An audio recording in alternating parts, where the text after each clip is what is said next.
Le marché de l'emploi se caractérise de manière générale par un problème d'adéquation quantitative de l'offre et de la demande d'emploi.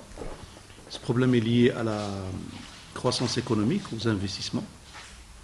Parallèlement, il y a un deuxième aspect qui est un peu plus préoccupant, c'est ce qu'on appelle l'adéquation qualitative entre donc des entreprises qui ont besoin de certains profils et que nous ne trouvons pas parmi les jeunes qui aspirent à l'emploi. Et ça nécessite des politiques d'accompagnement pour pouvoir rapprocher ces profils et ces compétences des besoins du marché. Il y a le troisième aspect dans ce marché, c'est certainement les gens qui ne demandent pas de travail et qui sont probablement un potentiel de demandeurs d'emploi.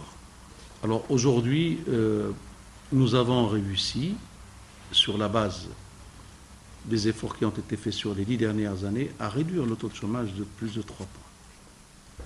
Et il persiste, malheureusement, des postes de résistance au niveau de ce chômage qui concerne essentiellement les jeunes qui ont une formation. Alors, les formations moyennes s'intègrent mieux dans le marché du travail.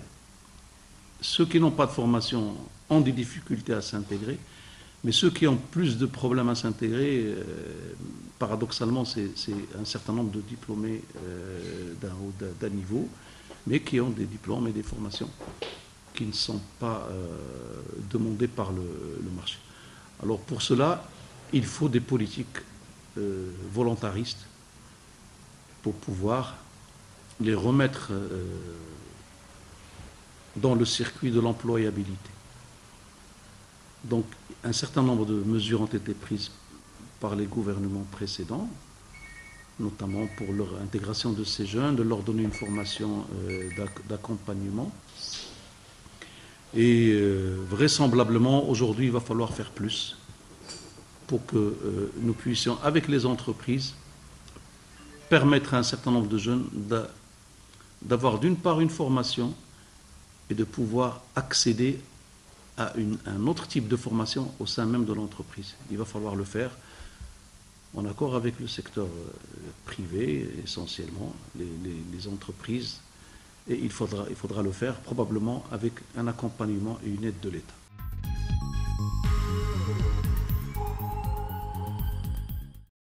Le droit de grève et la loi le concernant, et également la loi concernant les syndicats professionnels, sont dans le pipeline du programme législatif du gouvernement. Donc ce sont des textes qui sont bien avancés. Le droit de grève est prévu par la Constitution, il a été prévu par les précédentes également. Donc nous avons l'obligation, le gouvernement s'est engagé à le faire, de sortir une loi qui réglemente cette liberté, cette pratique qu'ont les travailleurs, comme le prévoit la Constitution. Donc nous sommes en train de nous concerter avec les partenaires sociaux pour recueillir leurs observations. Nous espérons arriver à une position consensuelle, et si nous n'arrivons pas à une position consensuelle, eh bien nous essaierons de légiférer en laissant le moins de points de divergence dans cette loi. Mais c'est une nécessité pour notre pays, c'est une nécessité pour rendre notre pays attractif, c'est une nécessité pour que les règles des rapports sociaux et même des conflits sociaux puissent être établis, reconnus et connus par tout le monde. Pour ce qui est des syndicats, il est normal, étant donné le rôle que leur donne la Constitution, leur rôle effectif dans l'équilibre économique et social, dans l'encadrement des travailleurs et la défense de leurs droits, il est normal qu'une loi régisse leur activité, qu'elle leur impose des règles, qu'elle leur reconnaisse des droits et des devoirs, et qu'ils puissent être accompagnés et aidés par l'État, et également contrôlés pour ce qui est de l'usage qui pourra être fait de l'argent public qui peut leur être donné sous forme d'aide.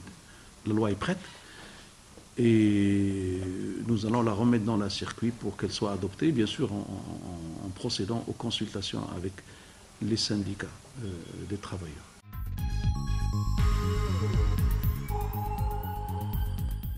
les conflits sociaux éclatent dans les entreprises, ils éclatent dans les administrations pour différentes raisons. Très souvent, d'ailleurs, cette manifestation qui est la grève, qui est une manifestation des conflits sociaux, n'est pas le fait de syndicats, mais de coordination, de groupes. Et évidemment, à la base, malheureusement, il manque l'absence de dialogue, l'absence d'arriver à des solutions concertées entre les travailleurs et les employeurs.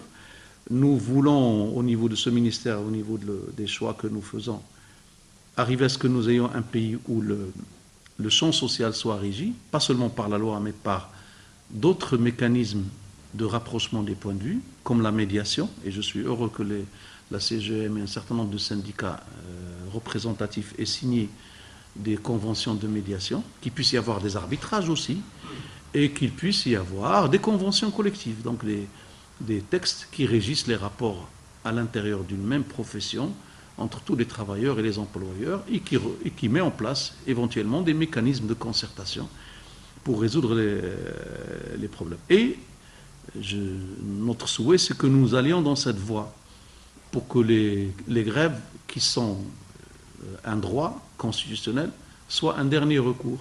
Et si on devait y recourir, on devrait y recourir après avoir épuisé les autres formes de dialogue et de médiation sociale.